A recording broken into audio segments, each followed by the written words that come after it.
Percent of budget, oh, there we go, my speaker's on now. Percent of budget to date for revenue, we're at almost 94%. Total expenditure to date is about 56% of the budget. Reason we're a little higher on the expenditure, over 50%, the classification 6,000 repair, replacement, and rehab, which I consider our capital improvement. We had the road rehab project that will be reimbursed by the state in that, so that added $3,000 to our expenditures. So that's why it seems to be like we're over budget, or over 50%, where we should be roughly 50% of the budget spent. So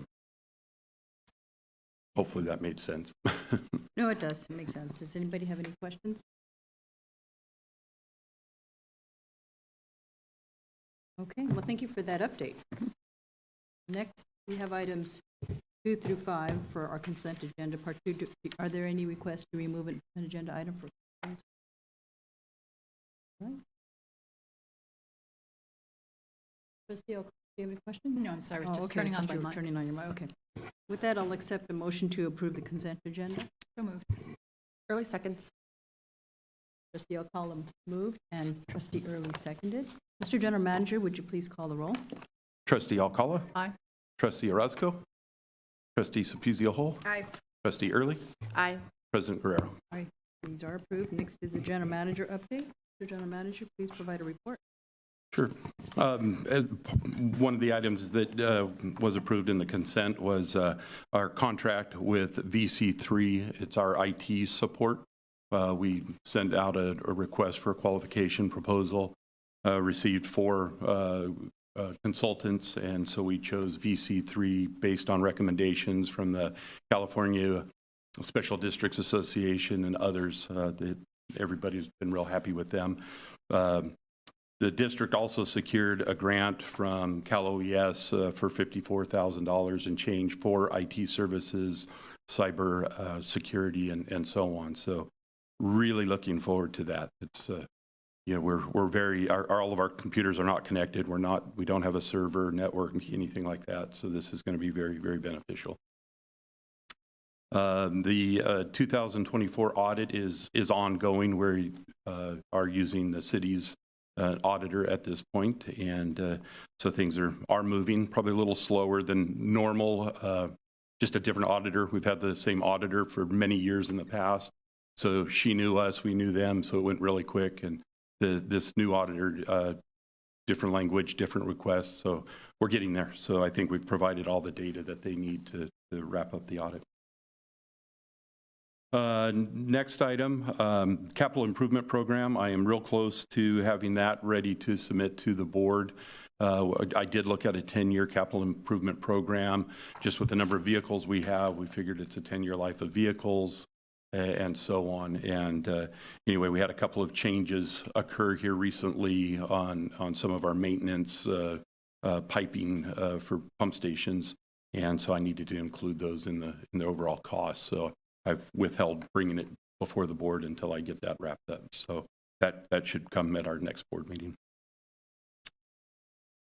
Let's see. Storm season, of course, is here. We've had a couple of good storms since the last time we met. District has not had any issues with the rain and capacities of canals, ditches. The river levels, though, have risen significantly. We have not hit any kind of monitoring stage at this point, so we're still 3 feet under a monitoring stage. So everything's been going real well. The duckweed pond, wanted to still keep that in everybody's mind here. The weather has helped us out, so we're probably about 70% of the pond is clear of duckweed. The wind helps us. It pushes it into the weeds and reeds and so on. So, but it's gotten a lot thinner. It dies off in the cold weather. As spring and early summer roll around, we'll treat it at that point and take care of it. So the folks that live in the area will be happy that they get their pond back. So we can't do it. We can't treat it right now. The chemicals that would be used need to sit 45 days in the pond. And with pumping occurring at this point, we'd pump it right out, and it would be a waste of chemicals. So, let's see, what else have we got going here? Two of our main pump stations that tie into Lake Washington don't have backup power, and this is at the very west end of the city at the Causeway, I-80 and Enterprise area. And so I've asked our consultant to give me a rough design and cost estimate of what it would be to add a backup generator at one of the pump stations, and then at the other one to connect a port into the pump station, where then we could either purchase a trailer-mounted generator or rent a trailer-mounted generator to operate that pump station. So I'm waiting for that analysis to come back at this point. We do have it in the capital improvement plan, but this should give me more realistic costs on what it would be to put a backup generators at those two sites. Back in 23, if everybody recalls, the power on West Capitol went out for 2 or 3 days. And luckily, those two pump stations aren't tied into the same electrical circuit there, so we did not lose power. But if we lost power at those two pump stations, it could cause internal flooding. There's just not enough storage in those pump stations to keep the water levels down. So I think a backup generator would be extremely beneficial for that area. Let's see, Blacker Canal project. Myself and our consultants have been working with Cal OES and FEMA to update the benefit cost analysis. So we performed that. We got it well above a 1.43, which makes it a good project. It's been submitted back to FEMA for their approval. So we're just waiting for FEMA to give us the green light. The little hiccup we've got with FEMA, I can't start the project without FEMA giving us the heads up or the thumbs up on that project. If I start now, FEMA would not cover the costs at this point. So we're waiting for a while, and I'll give an update at our next board meeting. I don't have an answer as to how long it's going to take. We worked through Cal OES. They submit it to FEMA. They didn't have a good understanding as to how long it would take FEMA to comment back on the rework of the project. So we're hoping quickly, but as everybody knows, there's been lots of disasters through the United States over the last many months. So FEMA is very, very busy. 537 pump station, that's the pump station that pumps into the Causeway that we received from 537 when the district took over that portion of levees. We had some issues with it earlier, had to replace some what are called air release valves that allows the water to flow through the pipes without getting hung up. Along with doing that, we put a camera through each pipe to inspect them, which is required by the Army Corps. And unfortunately, the pipes have corroded. Though no holes in the pipe at this point, they're at a point where rehabilitation needs to occur. I actually met with DWR this morning to talk about it. So different techniques, you can slip line them. Hopefully that's the way we can go instead of having to dig up the levee and completely replace the pipes. So more to come as the time rolls on. So when you say 537, is that the district's pump? It is the district's pump, yeah. We call it 537. I don't think 537 had a name for it. Yeah. So we just adopted the 537 pump station. So I see. It sits okay. at the corner of the Highway Patrol Academy and the Causeway. Okay. So we don't share this with any other district? It's a shared with the old RD 811. And because it's interior drainage, there's an agreement between the city and the RD for funding the electrical costs. And so 4 of the pumps are what were used for 537, and 1 of the pumps was used for 811. So the configuration's a little weird, but there's 5 pumps. 1 belonged to 811, 4 belonged to 537. All 5 of them belong to us now, and but there's a cost share agreement due Oh, to good. the interior drainage of the area. What's like the ballpark for, I don't want to nail you down for a cost now, but I'm just curious, is it like $5 million? Or I'm sorry, the ballpark of cost for fixing them eventually? for the slip lining, it's ballpark is somewhere between $500,000 and $1 million to slip line them. Yeah, if we had to replace the pipe, it's going to be more because of the excavation and so on. So Okay, well, good. hopefully we can slip line them.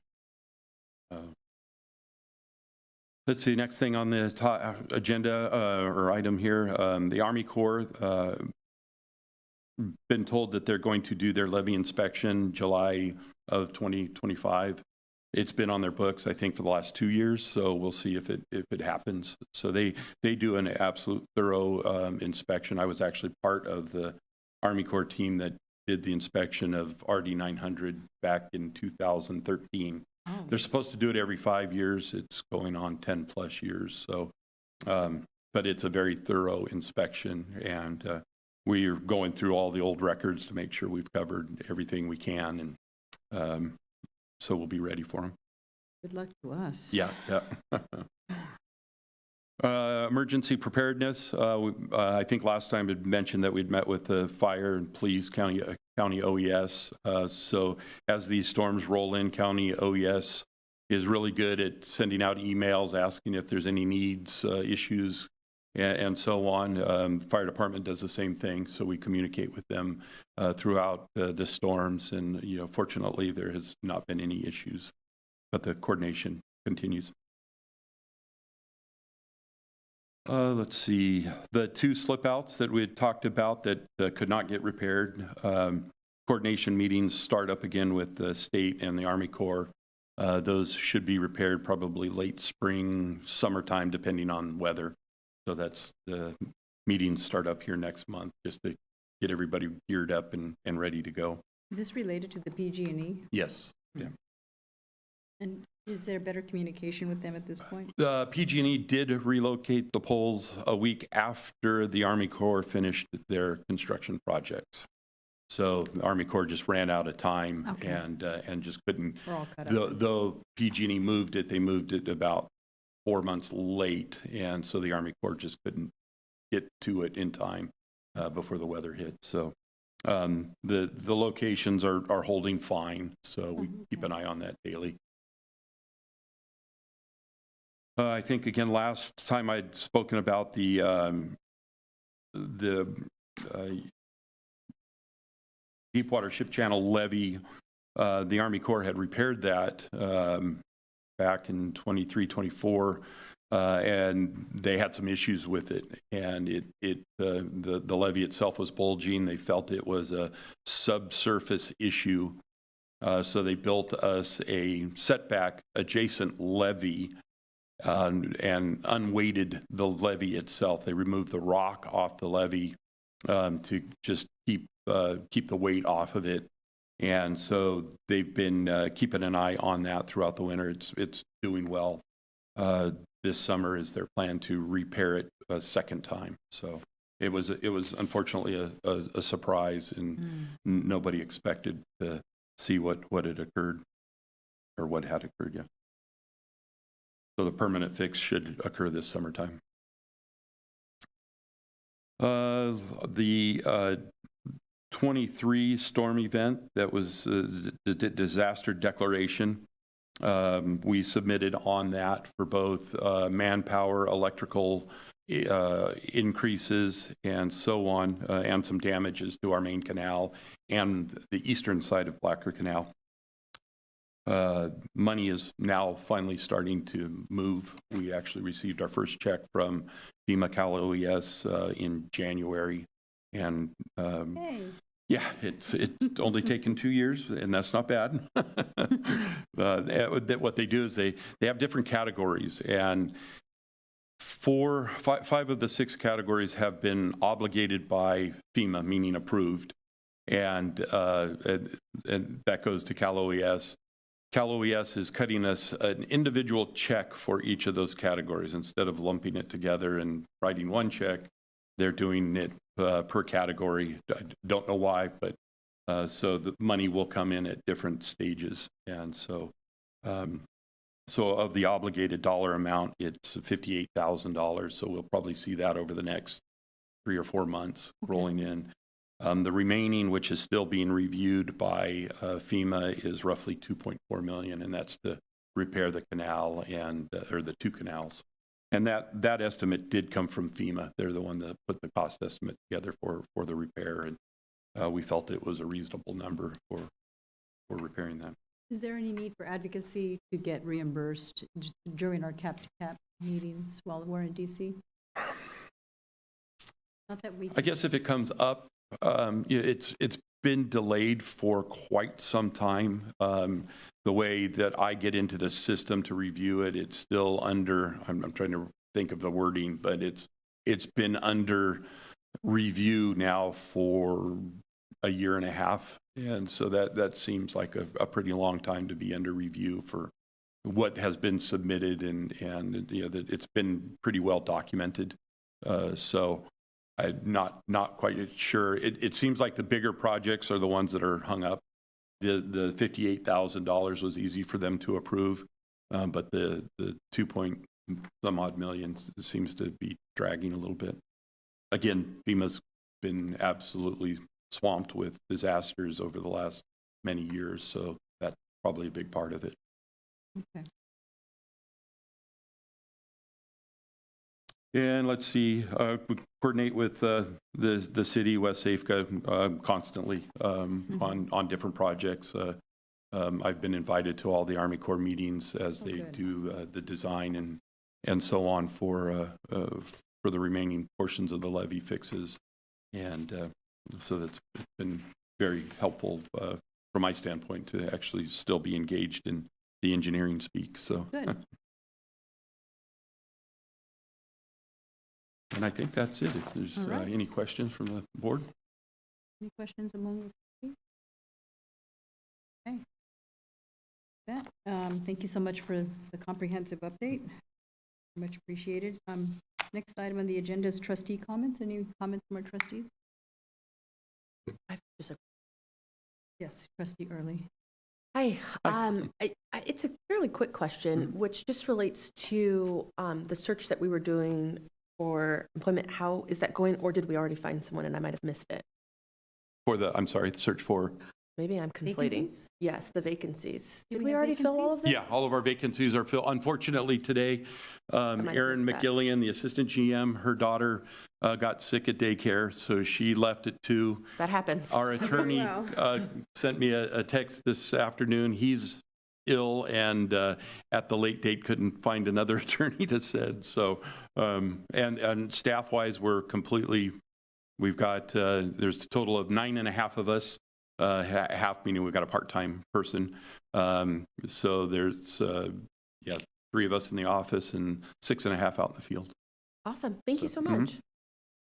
I do have a comment, and it's fairly new. Met with Reclamation District 537 representative, Mr. Ramos, who's also WASEFCA chair. They're interested in looking at a process to separate themselves from WASEFCA. And so with that, they're, Erin is aware and our general manager is aware.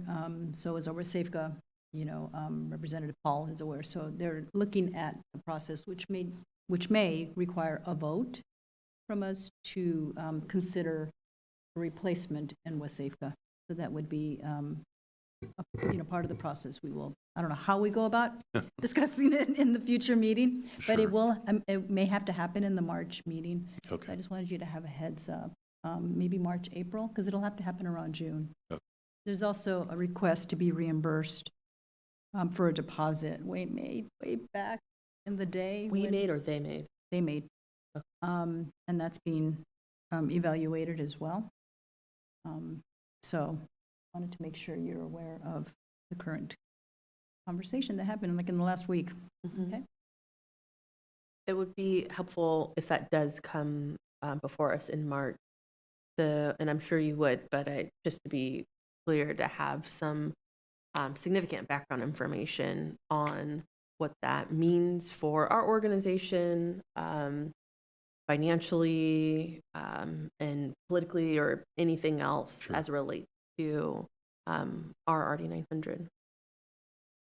Yeah, I have to go back, and I can't remember President Guerrero when that agreement was made. You know, it was made when West Safeco was formed in the 90s, I think. So it's anyway, it's going to take some digging to figure out what it all means at this point. But I think also because 537 is no longer in the city boundary, the city limits. Oh, I know So- we don't have legal counsel, and so Yeah.